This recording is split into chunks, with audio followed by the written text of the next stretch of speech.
रोकना चाहती है भारतीय जनता पार्टी, लेकिन भारतीय जनता पार्टी इस आरक्षण को रोकना चाहती है भारतीय जनता पार्टी, लेकिन वो इस बात से डर रही है कि अगर हम सामने में आकर रोकें इस चीज को तो हमको कहीं ना कहीं चुनाव में इसका घाटा होगा, बैकडोर से कर रही है। तो इसलिए पीछे से इसको रोकने का काम भारतीय जनता पार्टी कर रही है। तो ये इशू बनेगा अगले चुनाव?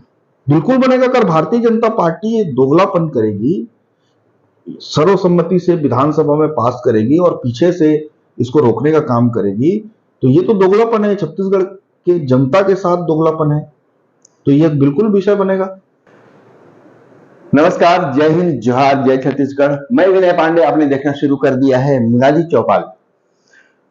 मुनादी चौपाल सभी जनप्रतिनिधियों से बात कर रही है, वहां का हाल ले रही है। आने वाले दिनों में चुनाव होने वाले हैं, उसको लेकर के कई मुद्दे, कई विषयों पर चर्चा करने हम लोगों से जा रहे हैं, खास करके उन जनप्रतिनिधियों से जिनका उनके क्षेत्र में जो प्रतिनिधित्व करते हैं, जो उसके प्रतिनिधि हैं। हमारे साथ आज मौजूद हैं यहाँ के छत्तीसगढ़ के उच्च शिक्षा, खेल, युवा कल्याण मंत्री उमेश पटेल जी। ये खरसिया विधानसभा क्षेत्र के विधायक हैं, यहाँ का प्रतिनिधित्व करते हैं। खरसिया ऐसा विधानसभा क्षेत्र है जहां से कभी कांग्रेस डोमिनेट नहीं हुई, कांग्रेस यहां से कभी नहीं हारी। छत्तीसगढ़ के कुछ ऐसे विधानसभा क्षेत्र हैं जिनमें सीतापुर कहा जाता है, सीतापुर है, और दूसरा खरसिया है। फिर भी आने वाले चुनाव को देखते हुए किस तरह की तैयारियां हैं, क्या मुद्दे हैं, यहाँ के लोगों की कितनी अपेक्षाएं हैं, और हमेशा प्रचंड बहुमत से जीतते आए हैं यहाँ के ये उमेश पटेल जी। इससे पहले भी जो भी हुए हैं सब प्रचंड बहुमत से जीतते हैं। कांग्रेस का यहाँ बहुत लंबा प्रतिनिधित्व रहा है। ऐसे में जानेंगे कि इस क्षेत्र का इशू क्या है और तमाम सवाल होंगे जो इनसे चर्चा किया जाएगा। नमस्कार सर, आपका स्वागत है जी। सर, आने वाले दिनों में चुनाव, इश्यूज क्या होंगे, क्या कर रहे हो? देखिए, जो विकास कार्य पिछले 4 साल में हुए हैं, छत्तीसगढ़ में भारतीय जनता पार्टी की सरकार 15 साल से रही, और 15 साल में जितने काम हुए, इन 4 सालों में हमने काफी काम यहाँ किया है। चाहे बिजली का हो, सब स्टेशन सर्वाधिक संख्या में खरसिया विधानसभा में है। अभी हम लोग का फोकस है कि खरसिया विधानसभा को हम लोग छत्तीसगढ़ में पहला विधानसभा बनाए ग्रामीण एरिया का, जो रेलवे ट्रैक से फ्री हो। हमारा विधानसभा 4 जगह से ट्रैक से कटता है, कोतरा रोड, बानीपाथर, खरसिया और मोनेट के पास भोगदेवपुर एरिया, नाहरपाली भोगदेवपुर। कोतरा रोड का ओवरब्रिज बन चुका है, बानीपाथर का ओवरब्रिज बन चुका है, खरसिया का ओवरब्रिज की स्वीकृति मिल गई है। 1 महीने के अंदर में काम का भूमि पूजन हो जाएगा। और जो नाहरपाली भोगदेवपुर एरिया है, वहां पे भूमि अधिग्रहण का काम चल रहा है। तो हमारी कोशिश है कि एक तो इस कार्यकाल में 4 में से 2 बन के तैयार हो गए और 2 अभी प्रक्रिया शुरू हो गई है, और आने वाले कुछ समय में खरसिया विधानसभा रेलवे ट्रैक से फ्री हो जाएगा। पिताजी ने सारे नदियों के तटों को जोड़ने का काम किया। महानदी में ऐसा कोई जगह नहीं है जहां उन्होंने जिसको पुलिया विहीन हो। छत्तीसगढ़ में ऐसा कोई विधानसभा नहीं है जहां आत्मानंद स्कूल, जहां एकलव्य स्कूल, जहां नवोदय विद्यालय और जहां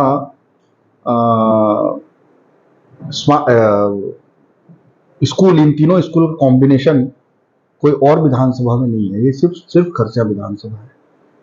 कॉलेजों की संख्या देखें तो पहले 3 थे, 2 कॉलेज और हमने नया खुलवाया है यहाँ। इस तरह से 5 कॉलेज, सरकारी कॉलेज। प्राइवेट कॉलेज को जोड़ेंगे तो टोटल 6-7 हो जाते हैं। तो इस विधानसभा में 7 कॉलेज। सड़कों की स्थिति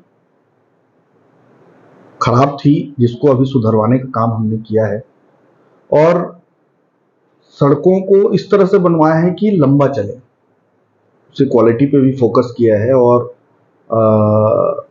जो रोड बने हैं वो अब थोड़े से लंबे समय तक काम आएंगे।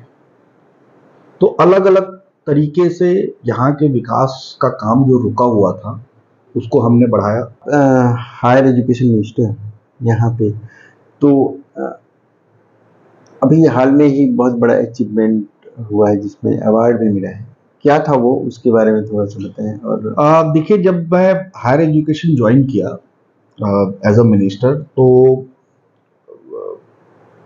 हमने फोकस किया कि भाई हमारे यहाँ क्वालिटी को किस तरह से इम्प्रूव किया जाए। तो एक राष्ट्रीय स्तर की एक संस्था है जिसको नैक बोलते हैं। नैक से मूल्यांकन कराने की परंपरा है। सारे प्रदेश के लोग नैक से अपना मूल्यांकन कराते हैं कि वो किस क्वालिटी में आते हैं। लेकिन छत्तीसगढ़ में किसी कॉलेज ने कराया नहीं था, और उसके कारण से हमको ये नहीं पता था कि किस कॉलेज की क्वालिटी कितनी है। और जब हम लोगों ने शुरू किया तब सिर्फ 40 कॉलेज नैक से मूल्यांकन करा चुके थे, और हमारे पास 211 कॉलेज हैं जो नैक के अंतर्गत आते हैं। तो हमने एक मिशन मोड में चालू किया कि सारे कॉलेज को पहले नैक से एग्रीग्रेडेड कराया जाए। और आप यकीन नहीं करेंगे, कोरोना काल में हमने इसको शुरू किया, और 3 साल में हमने सारे कॉलेज 211 कॉलेज को आज नैक से एग्रीगेटेड करा दिया है। और जिस स्पीड से हमने किया, हम अन्य प्रदेशों को बहुत पीछे छोड़ गए। और जितने कॉलेजों को जितने तेज गति से हमने किया, तो उसके लिए हमको एक अवार्ड मिला है कि नैक से आपने सर्वाधिक संख्या में किया। इसके अलावा जो हमारा क्वालिटी इंप्रूवमेंट जो पिछले 4 साल में जिस गति से हुआ है, उसमें भी हम अन्य प्रदेशों को पीछे छोड़े हैं। देखिए, चुनाव होता है, और चुनाव में हर व्यक्ति उतने ही दमदारी से चुनाव लड़ता है जितना कोई एक व्यक्ति लड़ता है। और चुनाव में मैं ये कहूँगा कि एक पक्ष दबा हुआ है, एक पक्ष उठा हुआ, ये गलत है। भारतीय जनता पार्टी, कांग्रेस पार्टी, दोनों ही जो मुख्य पार्टियां हैं, दोनों ही अपने पूरी ताकत से लड़ता है। ये तो खरसिया के लोग हैं जो कांग्रेस को यहाँ जिता रहे हैं, और पूरी उम्मीद है कि आने वाले समय में भी उनका आशीर्वाद मिलेगा कांग्रेस पार्टी का। तो नहीं, देखिए, मैं आपको एक चीज बता रहा हूँ, 58% आरक्षण कब लागू हुआ? 2012 में। इसमें स्टे किसने दिया? हाई कोर्ट ने। गाली कौन खाया? वर्तमान सरकार। ठीक है, वर्तमान सरकार सुप्रीम कोर्ट में गई, सुप्रीम कोर्ट से राहत मिला, और फिर से 58% लागू हुआ। अब सारी नियुक्तियां जारी हैं। सारी नियुक्तियां जो रुकी हुई थी, वो सबका विज्ञापन निकल रहा है, और सारी नियुक्ति को प्रोसेस चालू हो गया। इस बीच में जो छत्तीसगढ़ सरकार है, उनका ये मानना है कि जिसका जितना जनसंख्या उसको उतना आरक्षण। इसको बेस मानते हुए सभी को आरक्षण देने का काम विधानसभा में विशेष सत्र बुलाकर छत्तीसगढ़ सरकार ने किया। उसमें हमारे जो विरोधी पार्टी है, भारतीय जनता पार्टी, उन लोगों ने भी सर्वसम्मति से उसे पास किया। लेकिन अब जो वर्तमान तात्कालिक राज्यपाल महोदया थी, उन्होंने बयान भी दिया कि आप विशेष सत्र बुला के इसको पास करिए, मैं 1 घंटे के अंदर में साइन करूंगी। ऐसा एक दिन में क्या हुआ कि महामहिम को अपनी बात से पलटना पड़ गया, और उस बीच में जो पूर्व मुख्यमंत्री रमन सिंह जी हैं, उनका ट्वीट आया, और जो ट्वीट आया वही बयान आया। तो इससे आप क्या समझेंगे कि भारतीय जनता पार्टी कहीं ना कहीं तरीके से जिसकी जितनी जनसंख्या उतना आरक्षण, इस मुद्दे पे वो पीछे हट रही है और वो डायरेक्ट सामने में नजर आने के बजाय, जो विधानसभा में विरोध करने के बजाय इसको पीछे से विरोध करना चाहती थी, इसलिए उसको रुकवाया गया भारतीय जनता पार्टी। कांग्रेस पार्टी जो वर्तमान सरकार है, जो कर सकती थी वो करके भेज चुकी है। अब बॉल जो है, जैसे फुटबॉल में कहते हैं ना कि बॉल अब आपके पास है, आप कहां मारोगे, उसी तरह से बॉल अब महामहिम के पास है, उसको किस दिशा में वो ले जाना चाहे। महामहिम और भाजपा, जब आप महामहिम के बारे में कुछ बोलते हैं तो भाजपा सामने आती है, और कई बार महामहिम के सहारे भाजपा पे भी अटैक किया जा रहा है। तो ये उनको बीच में रखना क्यों जरूरी है? देखिए, महामहिम जी के इसलिए क्योंकि तत्कालिक महामहिम ने ये कहा था कि आप विशेष सत्र बुलाइए और मैं 1 घंटे के अंदर हस्ताक्षर करके वापस कर दूंगा। ये उनका स्टेटमेंट है, रिकॉर्डेड स्टेटमेंट है।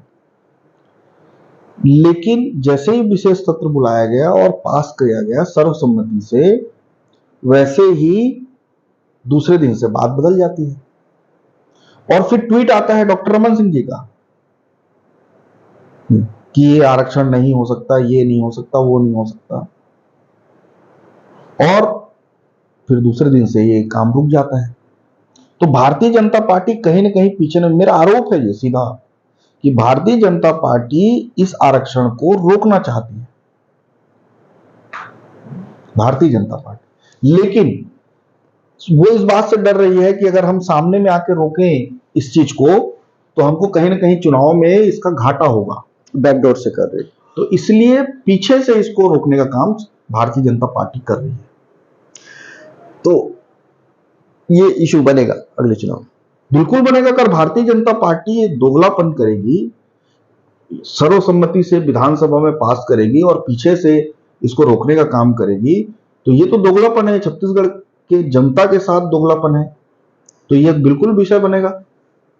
कई लोगों का ये कहना है कि 50% से ऊपर का आरक्षण नहीं, मतलब उसके लिए रिस्ट्रिक्शन है बहुत सारे। 58% क्या है? 2012 से अगर 58% चल रहा है तो वो क्या है? अगर 58 हो सकता है तो आगे क्यों नहीं बढ़ सकता? 68 क्यों नहीं हो सकता? भाई, या तो आप पहले 49% में रहते तो आपकी बात मैं मानता, लेकिन पहले ही आप 58 में है। क्या छत्तीसगढ़ इतना आरक्षण देने का मामले में पहला राज्य स्टेट है? नहीं, आइडिया नहीं। इससे पहले तमिलनाडु ने ये आरक्षण लागू किया है और उसी को बेस बनाकर हमने ये आरक्षण लागू करने की कोशिश की है। झारखंड में भी यही कुछ इशू, हाँ, वहां भी आरक्षण को पास किया जा रहा है राज्यपाल के द्वारा। तो ये सेंट्रल लेवल पे पूरा खेल है। भारतीय जनता पार्टी इसमें सीधे तौर पर इन्वॉल्व है। ये मेरा आरोप है कि दिखाने के दांत इनके और खाने के दांत इनके और। ये विधानसभा में सर्वसम्मति से पास करते हैं, लेकिन पीछे से इसको रोकने का काम कर रहे हैं। अभी यह भी कहा जा रहा है कानून व्यवस्था को लेकर के सवाल उठ रहे हैं और बहुत धर्मांतरण एक बड़ा इशू बना हुआ है, और कई सारे धर्म के मुद्दे भी हैं जो बीजेपी उठा रही है। आपको नहीं लगता कि इतना इमोशनल मुद्दे जो उठाया जा रहा है, कहीं ना कहीं आपके धान वान और जो ये सब जो मुद्दे हैं उन पे भारी पड़ने वाले हैं? अच्छा, कौशल्या माता के मंदिर का जीर्णोद्धार किसने किया? पांडे जी। राम वनगमन पथ किसके सरकार में बन रहा है? देखिए, कांग्रेस पार्टी भगवान राम को भगवान के रूप में मानती है, उसका राजनीतिक इस्तेमाल कभी नहीं करेगी। जब कांग्रेस पार्टी के हाथ में आया तो हम ये मानते हैं और हमारा ये मान्यता है कि माता कौशल्या हमारे छत्तीसगढ़ की निवासी थी और माता कौशल्या को हम लोग अपना मानते हैं और इसलिए भगवान राम को हम छत्तीसगढ़ के भांचा के रूप में देखते हैं। कौशल्या माता का मंदिर पूरे, मेरे ख्याल से पूरे देश में सिर्फ एक ही जगह है, हमारे छत्तीसगढ़ में। 15 साल की रमन सिंह की गवर्नमेंट रही, क्यों नहीं बनाया इन्होंने? क्यों नहीं बना पाए? क्या माता कौशल्या को ये छत्तीसगढ़ के निवासी नहीं मानते हैं? क्या ये कौशल प्रदेश नहीं रहा? सिर्फ राजनीति करने के लिए भगवान राम का इस्तेमाल करना ठीक नहीं है। लेकिन धर्म की ठेकेदारी तो उन्हीं के पास है। नहीं, ठेकेदार बनते ही है। ये लोगों को समझना पड़ेगा कि आप ये बताइए, इनके कार्यकाल में